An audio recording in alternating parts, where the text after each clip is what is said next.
Hi everyone, welcome to Gunpla TV 2013 Year in Review Special. Hey guys, wait Sid, it's 2014 now. Why are we talking about 2013? Because 2013 was awesome and it deserves recognition, and because people are waiting for Gunpla TV, but we don't have anything to show yet. I see. So what are we going to do here, Sid? I'm glad you asked, Ryan. We're going to look back at the year 2013 and Gunpla releases month by month. We're going to live in the past. I'm already there, buddy.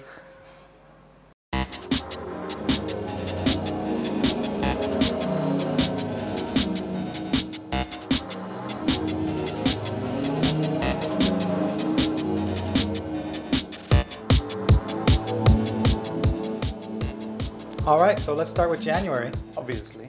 I will ignore that sarcastic remark. The first master grade of 2014 was the Tallgeese EW. You know, Sid, for a kid called Tallgeese, that guy's kind of small. I consider you kind of small. You're just giving me a hard time, but remember, Sid, fin finals. You win this round. Of course I do. Anyway, what do you think about the Tallgeese, Sid? I remember this kid, Sid. You and Scott both did a special version of it. Yeah, Scott painted his and I kind of modded mine and took it away from the Tallgeese look, I think. So a lot of people love this kit, love the way it looks, and we're just waiting for it to come out because until this year, 2013, there was no master grade Tallgeese, and that was a huge gap in the MG line. And what about HG? Well, there was the HFX Burst, which was cool in HG, but we never got to see an MG, unfortunately. The Nemo, Zeta colors, of course. Green? So nothing big in January last year. Well, you have to remember that December tends to be the big month, and Bandai had just released the titanium finish Banshee. I love titanium finish. Oh, you! February, surely there was a big kit that month. Right you are. We had the master grade Shin Stein. Don't you mean the Mallard? Oh, it's good to see you remember 2013 really well, Ryan. Yes, this kit is part of the kit batch that we are currently ongoing for Gunpla TV, HobbyLink TV. We'll get to that.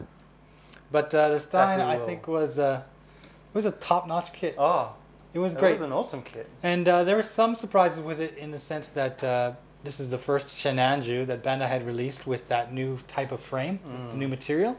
So it was much lighter than the previous version Ka Shenanju, but it was mostly a lot of the same parts. Did it have problems standing up? It was a little shady at times just because it was so light. I really like the white. HG had a pretty good February too, right? That's right. We saw the Shaldal Rogue, the Jester Cannon, a black Tri-Star Zaku, and even a perfect Strike Gundam. But maybe the coolest one was the small guy, and I'm not talking about you, Ryan. Fin final, Sid. No, I was referring to the SD Delta Plus. It stands up. Something I heard you had problems with, Sid. It's not my fault. I have a big ass. Now, Ryan, I think March was right up your alley. There was a mega size kit? No. I'm referring to the MG kits that came out that month.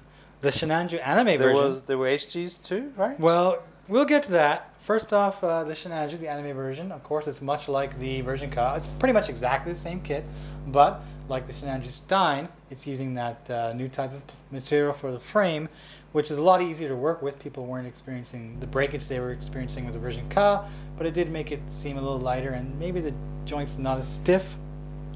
And for HGs we had... Hold on now. We have to talk about the... high grade kits. I know, I'm ready. No, Ryan. There's still the other March Master Grade kit to talk about. I feel you're reluctant to speak of it because you feel slightly inferior. What could you possibly mean? Look at the size of it. Fin finals. The Resel C is even bigger, Ryan. When you look at it standing there with that massive backpack on, you realize this is only like one of its forms. It can actually have two different versions, which is why it's the A and B, Defensor A and B unit. You can actually change it or mix and match if you prefer and make this guy just a monster. But unfortunately, it did have problems standing up due to its size. Because of its big ass? HG kits. So what did we see that month? Well, for one, we had my favorite Zaku, the Shin Matsunaga. It was released as a high-grade kit. You like it because it's white? Well, actually, yes, I do. I think it's the coolest looking Zaku of them all. Me too, for obvious reasons. You know what I find funny, Ryan? How you can like one suit in a particular color, for example white, but just can't stand another suit in that same color. There was also a BB Banshee and an HG Banshee Norn in unicorn mode, and a kit I'm not sure how to pronounce. The Sisyphus? Syphilis? Yes, well I bet if you watched Gundam Age you'd be able to say it, Sid. Gundam Age isn't my thing. I'm more of a Char's Counterattack kind of guy. So what did Bandai give us in April? Well, we saw a Jester in Master Grade for the first time. It was actually pretty cool. It's a really solid kit. It does use that new plastic, of course, that Bandai uses for all their kits now. But because this one was designed with that plastic in mind, I think it's more solid than some of the other previous kits that came in that compound. And I think it's actually really cool. It does take an LED, which was one of the first like smaller size kits to take an LED. And it's just a top-notch MG. You know, my problem with the Jester is it doesn't look like a Jester. The Jester.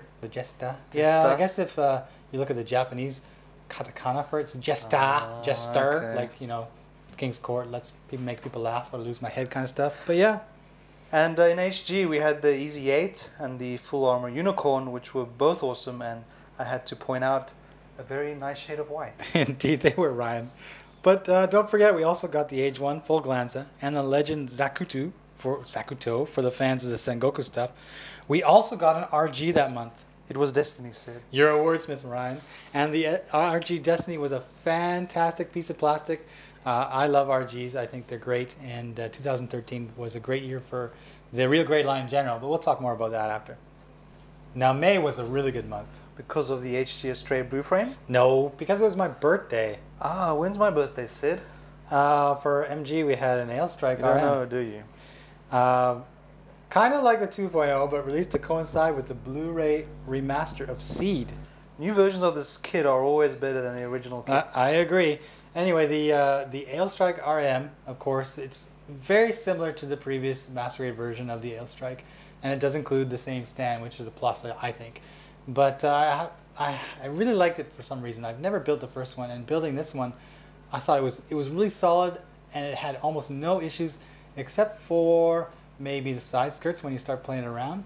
But when you put it on the stand, all that doesn't matter. And it has that awesome backpack. I think it's one of the best Master Grade kits, in terms of looks anyway. Yeah, it looks like a classic. Yeah, everybody loves the Strike, and I think you realize that when you see how many different versions of it there are in the different grades.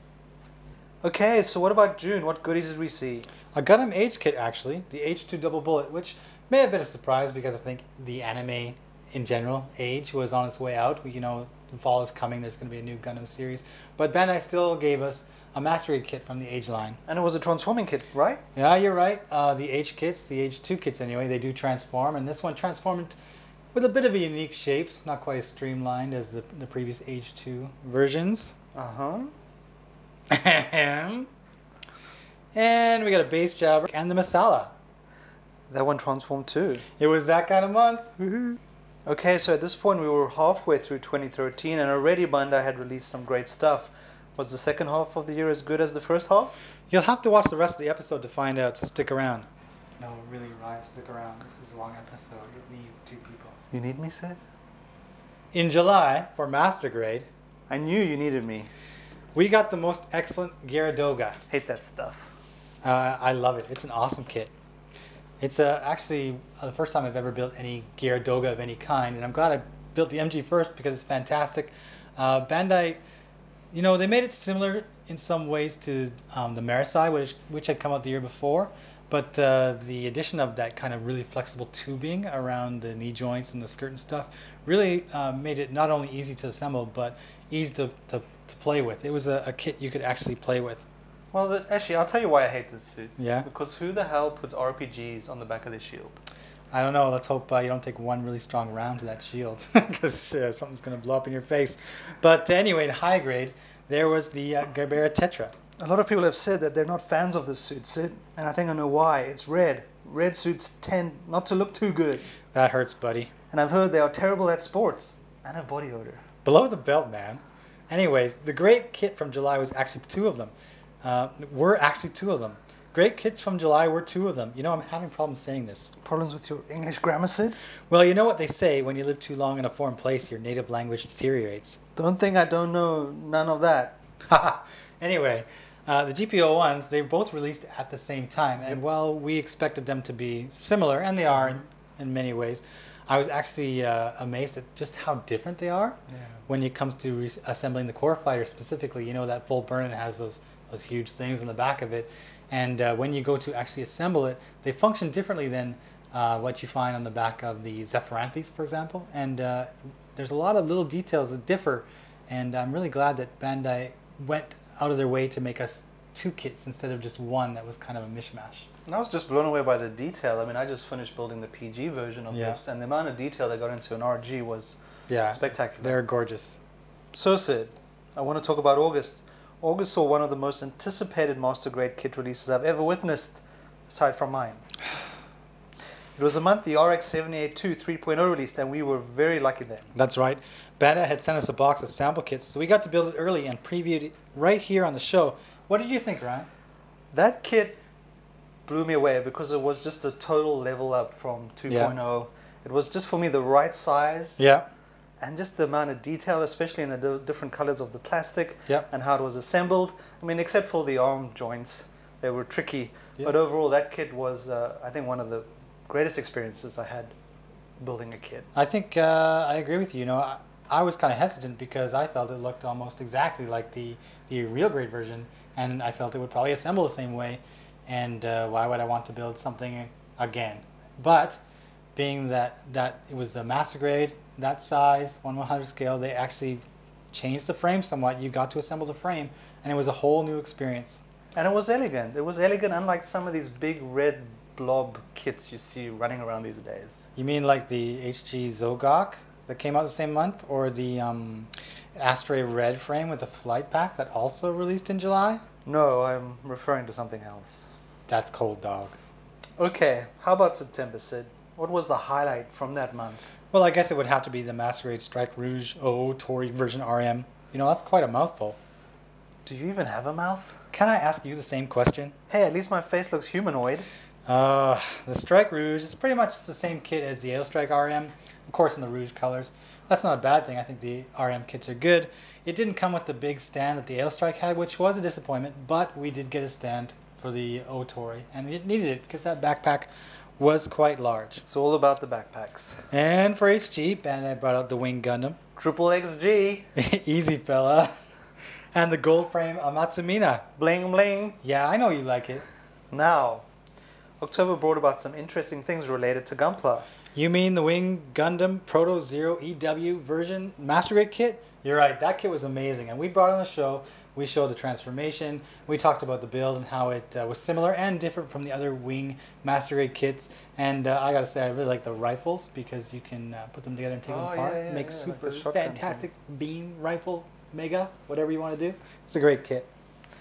Actually, I was referring to the all-new Gundam anime, specifically about Gunpla. Ah, yes, that's right, Gunpla Build Fighters. Yes, we've discussed it on the show before, and yeah, it does seem aimed at kids, but the animation is really good. Yes, and it's nice to see some of the older suits models make appearances on the show. Of course, a new Gundam series means new kits, and we had quite a few that month. Most of the focus was on the Build Strike Gundam full package, which seems to be the premier suit from the series, but we also got the Zaku Amazing. Something I can relate to. And backpacks. Bandai released backpacks that can be used with other HG kits.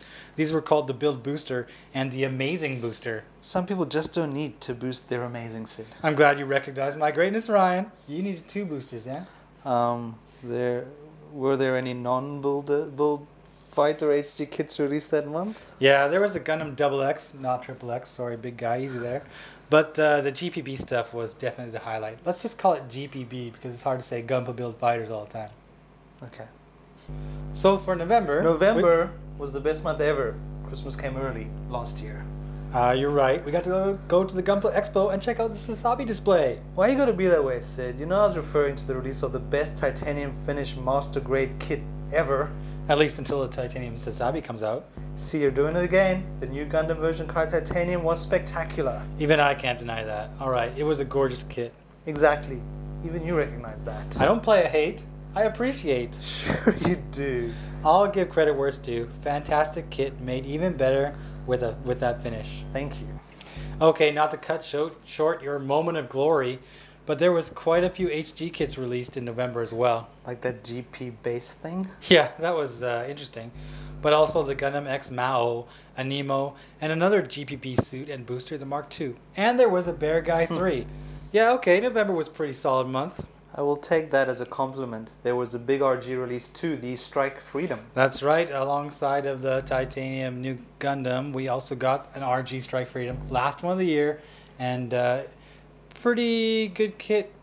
you know, for RGs, all RGs are good, okay. But the Strike Freedom was kind of a departure in that it was a little bit more expensive, but they gave you those mechy plated wings, which really adds to the effect. But unfortunately, kind of contrasts with that other gold they had for the frame. I mean, it's the first time Bandai tried to make a frame for RG out of that color, and I think they did a passable job. And once you get that kit built with all the decals or stickers on it, it does look great. Now for the big one. Bandai's big push at the end of the year. The one big release people look forward to. I assume you're referring to the Thunderbolt Kits. I assume you're being willfully disruptive. I assume your assumption is incorrect. Okay, fine. Yes, the end of December was when Bandai launched their line of Thunderbolt Kits with the FA Gundam, the Jim, and the Zaku with that big gun. Very cool looking, and we'll talk about them more in a future episode. But remember, December was the month we got both the F91 and the F91 Harrison versions. Yes, but... And the HG Sengoku Astray. Everyone loves that thing. Okay, that's true. And the GPB Finesse. And its Meteor Hopper. You don't make this easy, do you? The good things in life are never easy, Sid. Ha, you just admitted that I'm good. Damn it. Yes, the big release for December and the year was the MG Sasabi version Ka. There's no denying how much anticipation there was for this kit. That's true. And there's no denying how great the kit is. Well, okay, that's true too. We've shown it here on Gunpla TV, and there are many people who are currently building, will be building, or plan on picking it up. So we won't spoil too much for them, but let's just say it's a great experience. Just like the new Gundam titanium finish. It's true. It is a good counter to the new Gundam. You know, it is its nemesis in the anime. And I think that Bandai did an awesome job on both of them. I know they had Katoki Hajime design both of them, and they're very similar in that they feature this little transformation. It's a little more elaborate in the Sasabi in that it has more parts moving. But it doesn't have a psycho frame like the new Gundam. Yeah, no psycho frame. No psycho frame, so yeah, -1 points there, I guess. But just the size of it, it's amazing, and there's so many parts. I mean, it's almost like you're building a PG. So Sid, now that we've reached the end, what was the highlight of the year for you, or do I even need to ask? Well, I know what you expect me to say, and it's true, I loved every minute of Sasabi, but I also loved working on both RG GPO1s at the same time.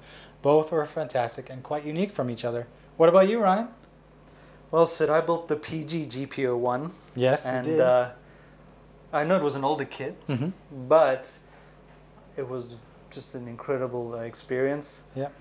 It was huge, and there's 2 modes. I mean, you basically got 2 whole kits. Yeah, it's one of the first kits, I think. Anyway, PG kits when Bandai released, where it just came in this box that blows your mind. It was twice the size of the previous PG kits up until that point. And the engineering, I must say, the engineering and the way the kit is put together. Yeah. And it wasn't as fiddly as some of the smaller kits I've built. And Bandai hasn't actually made too much of a departure from a lot of the features you find on the GPO1. Well, you built a very nice PG at the same time. Yes, I also did the Red Astray, but that's significantly newer than the GPO1. But they both are well, even as an older kit, I was surprised at the engineering in that compared to some of the other like MGs and how much MGs have changed in the last 10 years. Yeah. So that was the big thing for you, Ryan? Oh no, Sid. There was something even bigger I built, and that was the Iron Kong. Well, what did you think? Well, it was big and quite difficult at times. Actually, quite difficult at times. Almost overwhelming. It was a serious build, but I'm glad I did it because it absolutely looks sexy. But I don't know if I'd tackle the Gorgulis. That would eat you alive. You too. And still be hungry. Okay, normally we would end the show here, now that we've reviewed the whole year, but we've got something special to show everyone. You mean even more special than the 2 MG kids hosting an episode of Gunpla TV? Yes, even more special, Ryan. December was also the month the Metal Build Destiny released, and normally we don't get to show those on the show because they sell out right away. Those metal builds are epic. Exactly. However, we are in luck. Just like last time when we had a viewer offer to let us show his Metal Build Exia, we have another viewer now, Gunpla Gamer to be exact, who is willing to allow us to show everyone the Destiny. So thanks to you, Gunpla Gamer. Thank you, mate. Alright, so we're going to open this up, courtesy of Gunpla Gamer, and as a guy who does Gunpla and also games, I can totally relate to his name. It's very similar to your name. Yeah, we have so much in common. And okay, so we get this manual. Hopefully, BFS. We'll look at BFFs. This is what the pack is in the packaging. I mean, just look at those wings. Yeah. That's stellar. All these effect parts, the extra hands, and shields, and then these extra things here. Now, I'm a little reluctant to actually rip everything out and put it together, but we'll actually get this guy standing up so everybody can have a look. So I know we pretty much just got to pull the tops off here. Is there any tape I need to be aware of? Always. Take out the backpack. Here's the backpack. Look at this. Look at the. You see the detail on there? Actually, the detail in these kits, especially the finish on the metal, is just. I love how they pack them actually, because they have these tape like on here to protect it. And I'm gonna leave that on there. I'm not gonna take that off and risk anything. So, but I do want to open this baby up.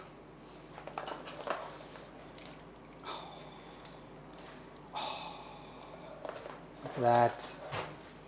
It's a thing of beauty. Look at that wing. You didn't have to build it. I know I didn't have to build it. It's almost PG quality, it looks like. Okay, I'm going to take off this thing, and I previously cut it just because you can see it comes with a base. Thank goodness, because this guy needs to stand up.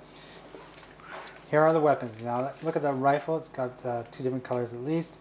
The handle moves just like the Master Raid and PG kits if they made one. And these weapons that hang on the back, we know we saw them with the MG and the RG from this year. And this is the shield where you will put the beam shield around it. It's pretty cool. Pull these off.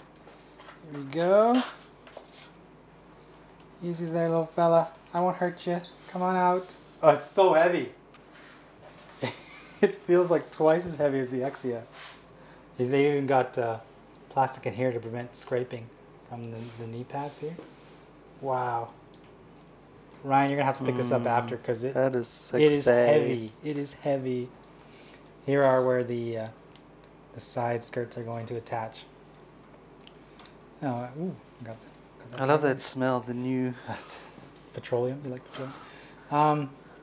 Just looking at the back here, you can see a kind of the frame and how it's built. Here, these flaps will move. Nice, nice. And let's just get the backpack on this guy. I'll minimize it here. This is somebody else's treasure, so you know I'm really hesitant to do anything that could scuff or damage or make things look not as pretty as they should. These do tilt like they should. A little stiff, but that's good because you don't want them flopping around. So that's what she said. Yeah, nobody wants it flopping around, if you know what I'm saying. Everyone likes it stiff. Okay, there he is in his basic form here. The balance is a little tough with that backpack. Once you find that sweet spot with the wings in the back, he will stand up fine, I think. And man, that is.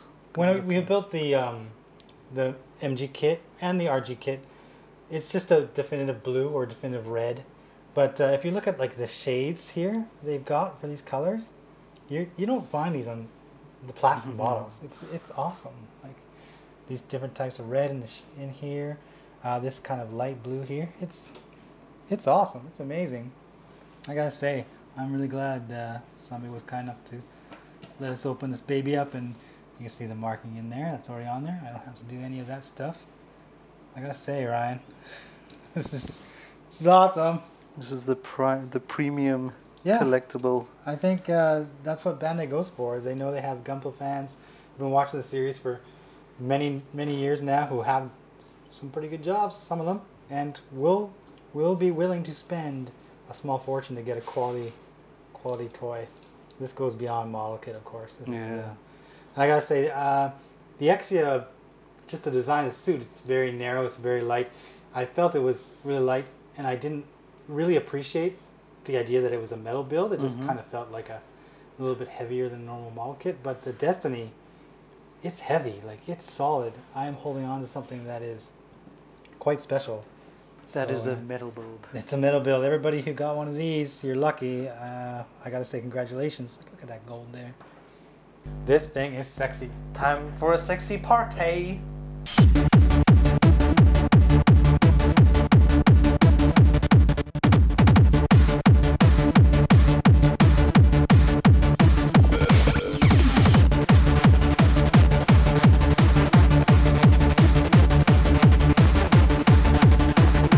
So that concludes this Gunpla TV special. Everyone have a great 2014. See you later. Later.